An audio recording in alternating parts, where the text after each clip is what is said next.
Of course, beauty knows no age, but as we mature, our skin can require what? A little bit more love. We'll call it that. So if you're still applying your makeup like you did in your 30s, my first guest this morning says it's time for a change and time to try a technique that better enhances your natural beauty. For all of you women over age 40, listen up. Today's Style File is all about a makeup mastery for more mature women. Studio 5 style and beauty contributor Megan Moore is here to share a technique that you've likely never heard of. This is sort of Megan exclusive. I think so. I mean, I like to coin these terms and claim them as my own, so hopefully that's the case. But yeah, I think so. I haven't heard anyone else say this, teach this, preach this. Okay. You want us to perfect the art of double blending. Double blending. What are the benefits of double? First of all, what is it? Okay, so double blending is using two different tools, a minimum of two different tools, to blend every step of your process of your makeup. Every step. Every step.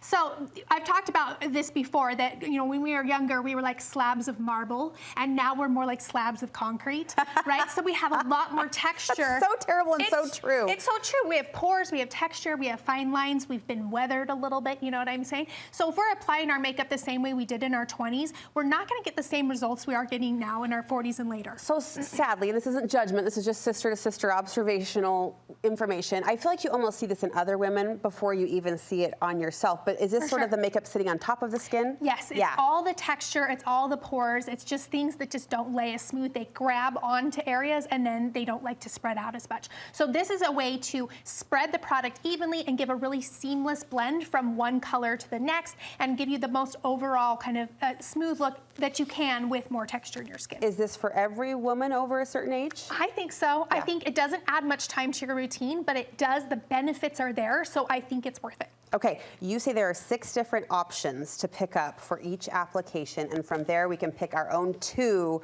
for the makeup product we're putting on our faces. Is that right? Exactly. There's brushes, there's sponges, there's all different things, and they each have individual benefits. So you want to pick and choose which benefits you want, and then I always kind of mix and match until I find the perfect blend. Sometimes I'll try things in a different order, and then I'll discover something new. So yeah, it takes a little experimenting, but then once you get it, you get it. I feel like I'm going to a class, a beauty class. You are. And 2 tools. Yes. For every makeup product. Every step. So foundation to your eyeshadow, your blush, everything. Okay, first in our arsenal, the Dense Bristle Brush. Yeah. So this is a brush where the bristles are really packed together. They don't move a lot. They don't sway, and they're designed for stamping. So think about a paintbrush versus a stamp, right? It's the same concept. So a brush like this is designed to stamp product. It's going to keep it in the same place. It's not going to move it around a lot.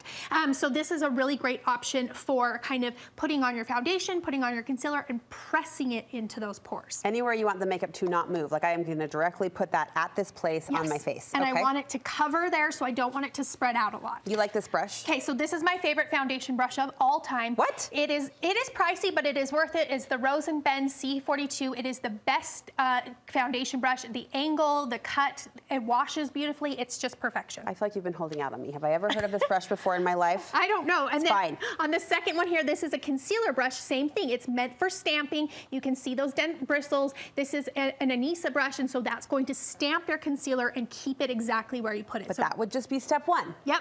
That would be the single blend. Yes. And there would be another tool that we're going to talk about down the row that would help us there. Okay, the loose bristle brush. Okay, so on the opposite end of it, loose bristles are going to move. They're going to sweep as we draw them across the skin. So what are they going to do? They're going to spread product out, okay? So you need to decide, do I want this product to grow on my face, or do I want it to stay put? So if I want it to grow, I want a bristle that's going to sweep. So I love this putty brush. This is the e.l.f. Putty Blush Brush, and it has very sweepy bristles. You can see they move and they bend a lot, but it's a small brush. So even though it's going to like bring the blush outwards, it's still not going to be too big because the brush itself is small. Yeah, that's a mini. That's for blush? Yep, that's for blush. Okay. Okay, now this one is really cool. This one is by Patrick Ta. It's a double-ended brush, and this one actually has both that we just talked about. So on one end, it's got a dense end, and it's an angle blush. So this is going to be for your bronzer or your contour. Now this is going to stamp, right? It's not going to move around very much. But on this end, the bristles move a lot more, so you're going to get the sweeping effect with this. So you're going to get 2 things in the same for one brush and this one. Okay, now I thought the sponge was it. I thought the sponge was where we were putting our money, putting our time. Not enough with just the sponge is what I'm hearing you say. Yeah, I think a sponge is great for a lot of things, but I love brushes for their unique talents too, I would say. So a damp sponge is going to be best for thinning out product and adding glow. So it's going to have some moisture in it. It has water in it, right? So it's going to thin out your foundation. This is you wet it, you squeeze it out. And squeeze it out. It's also bigger. This is the exact same sponge in wet and in dry. Look how much bigger this one is. Yeah. So it's going to spread things further, right? And then it's going to add a little bit of wetness to it, so it's going to add glow. Okay? A dry sponge on the opposite side of it is best for blotting away products. So sometimes we put maybe too much blush on, or we want to soften and take something away. A dry sponge is going to remove something back off the face. So that's a great tool to have if you're like, whoops, a little too much. Yeah. I want to pull some back. Do we ever still use fingers? Fingers are the best, and we should definitely use them. They are free, first of all. Everybody has them. And they have some unique qualities that the other things don't have. They have heat, right? So that's the biggest thing. That heat and a little bit of oil in your fingertips also helps to kind of get things to move a little bit more emulsified, right? They also can get into areas that brushes are and sponges are harder to get into, right? Into your eyes, underneath your lids, around your nose. You can push and pack and spread things out really well, especially where we have a lot of texture and we need to press and kind of spread on those little areas that are a little more loosey-goosey. Very politely and cutely said. All right, the last one is the dry sponge. This is a puff. Puff. So a puff is great for pressing in specifically. You can use one to press in powders and press in liquids. I love this one because it's double-sided, so you can use it for both. This one's by Real Techniques, and you can use it for both, but it's going to push things into the pores. So there's sometimes you want that. So 1, 2, 3, 4, if you count fingers, 5 tools. Yeah. You can mix and match, but how do we actually do the double blending technique? You've got a video that shows us how. Yeah, so in real life, what this looks like, here I'm putting on my concealer. First, I'm using my sweeping tool, my brush that has a lot of movement. I'm just very lightly sweeping on that concealer. You can see that the brush moves with it.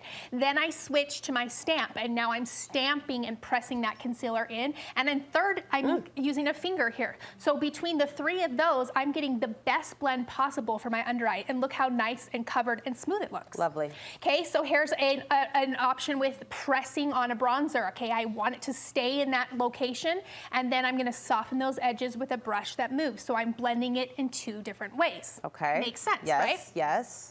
And then a blush, I'm using a sweeping product first. Okay, so my bristles are going to blend and spread that out. But then I'm like, oh, that might be a little too much, so I'm going to kind of tap some back in and remove some of it and soften those edges. Is that a wet sponge? That is. And so look at that glow Pretty, that it Megan. gives, but it's just seamless. There's no start or stop. Yeah, so a little extra time in that. I'm reaching for one more tool, but I'm working the product in the same way and using the same product. Same product, and it really doesn't take much time to just do one quick and then put up the other one. It's really not overly time expensive, but I think it's worth the results. All right, double blending, a term we've never heard before that we're so happy to teach you, and I'm so excited to try. Where can we get more advice from you, sister? Always at thebeautysnoop.com and over on my Instagram at BeautySnoop. We'll link you over to both from our website. Thank you. Yeah, you bet. Thank you for helping our makeup to grow up. Yes, a little bit.